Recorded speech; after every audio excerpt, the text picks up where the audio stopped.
Allez, c'est parti pour un nouveau numéro de C'est du solide sur Boursorama. Et aujourd'hui, on va essayer de dresser un petit bilan du marché des SCPI en ce début d'automne. Bonjour Guillaume. Bonjour David. Alors, il y a cette récession qui nous occupe l'esprit, moins 9, moins 10% cette année en France. Et en cette rentrée, il y a beaucoup d'incertitudes qui sont toujours présentes, évidemment, pour les épargnants. Manque de visibilité sur tellement de paramètres, le sanitaire, le chômage, le profil de la reprise. Pas facile pour les épargnants. Je pense qu'on n'est pas en fin de crise, on est au milieu de la crise. Et effectivement, je suis d'accord avec toi, le vrai sujet, c'est l'incertitude. Et les Français n'aiment pas ça, et donc c'est bien pour ça. Qui aiment ça en même temps. Oui, personne n'aime ça, tu as raison, sur les marchés c'est la même chose. Et donc qu'est-ce qui se passe? Eh bien les Français ont beaucoup épargné, mais sur des placements court terme, comme le livret A, comme les comptes bancaires. Et donc aujourd'hui, c'est ce manque de visibilité qui fait peur aux épargnants, alors que finalement dans cette crise, il y a une seule certitude qu'on a, et la seule certitude qu'on a de cette crise, c'est que les taux vont rester bas pour longtemps. Et ça, pour l'immobilier, c'est une bonne nouvelle, c'est tout bénef, c'est ça? Exactement. Ouais. Mais en même temps, si les Français font le gros dos, encore une fois, qu'ils vont sur du fonds en euros, du livret A, on peut les comprendre aussi en même temps. Quand on a peur pour son job, on va pas non plus, on se dit, il se comprend en plus des risques sur son capital quand on a peur pour son job. C'est humain. Hein. C'est tout à fait humain, mais il y a un moment, il va bien falloir investir ses liquidités, et quand vous avez un livret A... Pour que ça rapporte quelque chose. Si vous voulez, quand on vous parle de rendement des SCPI de l'ordre en moyenne de 4% ou un peu plus de 4%, finalement, vous avez dans une SCPI 8 fois la rémunération du livret A lors d'une année. Donc même si le capital n'est pas garanti, il y a un moment, je pense que les Français reviendront sur ce marché de l'immobilier. Car finalement, on s'aperçoit qu'au milieu de cette crise, les SCPI ont finalement bien résisté. Ouais, parce qu'on nous avait dit, il y aura de la casse, etc. Les mecs ne paieront pas leur loyer, etc. On pouvait avoir peur, légitimement. Et au final, quand on regarde les faits, parce que ce qui est bien, c'est de regarder les faits, aujourd'hui, qu'est-ce qu'on voit en termes justement de dividendes versés, de rendement, d'impayés, etc., etc. Quels sont les chiffres ? Alors, un chiffre important qu'on a regardé, c'est sur ce fameux deuxième trimestre, le T2, c'est quel a été le taux de recouvrement des loyers. Et en fait, chez Sofidy, on a près de 4500 locataires, et si on regarde sur l'ensemble de nos fonds aujourd'hui, on arrive à peu près à un taux de recouvrement d'un peu plus de 85%, c'est-à-dire que sur 10 € que nous devaient nos locataires, 8,5 est rentré dans la caisse. Et sur les 15 qui ne sont pas encore rentrés déjà 15, dans la caisse, on se dit que ça reste... assez faible. Ouais. Et sur les 15 alors? Eh bien, on s'est à peu près mis d'accord avec nos locataires pour étaler, on va dire, encore 4 à 5 points. Il n'y a pas besoin de s'asseoir dessus, pardon. Non, exactement. C'est du report. Exactement, l'argent va revenir. Et sur les 10 derniers, nous avons encore des discussions, et puis nous avons aussi accordé quelques gratuités sur les loyers, mais toujours en échange de contreparties, de prolongation de baux, d'accords gagnant-gagnant finalement avec nos locataires. Ah, c'est pas bête ça. C'est-à-dire que tu me payes... Dans la durée, on étale le paiement dans la durée des loyers, mais au lieu que le bail dure 3 ans, 6 ans, je sais pas, hop, on rajoute 2 ans, 3 ans, 5 ans. Exactement.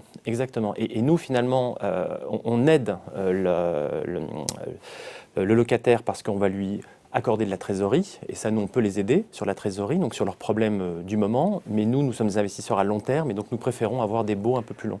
Et ces accords gagnant-gagnant, je pense que ça, c'est une des chances que nous avons chez Sofidy, c'est d'avoir en direct la relation avec les locataires. Souvent, dans certaines sociétés, vous avez des prestataires qui s'occupent de la relation avec les locataires. Qui font mal le boulot, c'est ça? Non, mais c'est juste, tout simplement, vous avez une chaîne de commandement qui est un peu plus longue, un peu plus complexe, alors que quand vous avez la relation directement avec le locataire, vous pouvez faire des deals gagnant-gagnant assez rapidement. Et globalement, on est très content du taux de recouvrement que nous avons pu avoir sur l'ensemble de nos fonds immobiliers. Ouais. Et donc, paradoxalement, encore une fois, 2020...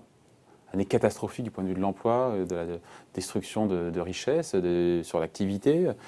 Et quand on voit les performances des CPI, on se dit mais comment c'est possible qu'au final, parce que j'ai bien compris, au lieu de on sera autour chez vous de 4,5, là on était quoi à 5 ou un peu moins? Un petit peu moins, entre 4,60 et 4,95, et on sera... donc une perte de 0,3, 0,4%, encore une fois. Alors que la récession est de moins 10, on se dit mais comment les CPI s'en font pour s'en sortir aussi bien? Je pense que c'est les mêmes recettes ont fonctionné lors des dernières crises, et pendant cette crise ça a fonctionné. Vous avez un patrimoine qui est très mutualisé, à la fois dans diverses géographies, à la fois diverses typologies d'actifs. Les bureaux ont très bien payé, les commerces un peu moins sur cette phase-là, mais là finalement on s'aperçoit qu'il y a pas mal de commerces qui ont repris et qui donc reprennent le paiement de leur loyer. Vous avez aussi différentes typologies de locataires, vous avez des gros locataires qui ont payé assez vite, Pour les plus petits locataires, ça a pris plus de temps. Et donc c'est toute cette mutualisation, cette diversification qui a fait que globalement, on aura certes un rendement un peu inférieur, mais qui n'est pas la catastrophe annoncée des Donc SCPI. ça sera plutôt une bonne année 2020 pour les CPI, Ça sera alors qu'on vit une récession historique. C'est ça, je ne dirais pas une bonne année, je dirais une année qui prouve une fois de plus la résistance du produit SCPI. Voilà. Moi je dis bonne année parce qu'encore une fois, au lieu de faire 4,5, on fait 4,2. Tout à fait. Ça va quoi. Hein. Alors, quand les marchés actions ont perdu 15%, on se parle. Effectivement. Et que le livret A rapporte 0,25. Non ? Effectivement. Alors après, je ne suis pas pour la promo, mais quand même. L'année l'année n'est pas finie, la crise n'est pas finie, et donc il va falloir continuer à se battre pour garder cette même performance sur la durée. Parce que s'il y a un doute, s'il y a une question, s'il y a une incertitude, elle est plus sur 2021 quelque part ? Oui, je pense. Et surtout, je pense qu'il va falloir bien regarder dans les SCPI pas mal de paramètres. Donc il y a effectivement celui qu'on regarde aujourd'hui et qui est important, c'est est-ce que votre SCPI a été capable de recouvrer ses loyers ? Et ça, je pense qu'on l'a prouvé, mais comme pas mal de nos confrères, que finalement ça avait été bien fait. Je pense que le critère qu'il faudra regarder à partir de maintenant, c'est le taux d'occupation financier. Qu'est-ce que le taux d'occupation financier ? C'est est-ce que vos bureaux, est-ce que vos commerces, est-ce que vos locaux sont bien loués ? Et parce que s'il y a un peu plus de chômage, un peu plus de récession, de faillite, effectivement de télétravail, il va être toujours plus facile de garder son locataire et de discuter avec lui que d'en trouver un nouveau. Exactement. Et donc ça, je pense qu'il faut bien regarder ces taux d'occupation financiers, d'où l'importance. Ils sont de combien en moyenne, les premiers chez vous ? Alors, chez nous, on est autour de 93% à peu près. Donc avec 7% de vacances. Exactement, voilà. Et donc, c'est plus facile de se battre pour garder 93% de locataires que d'être à 80 et d'essayer de remonter dans cette phase un petit peu complexe. Donc ça, je pense que ce sont des critères qui sont importants à regarder.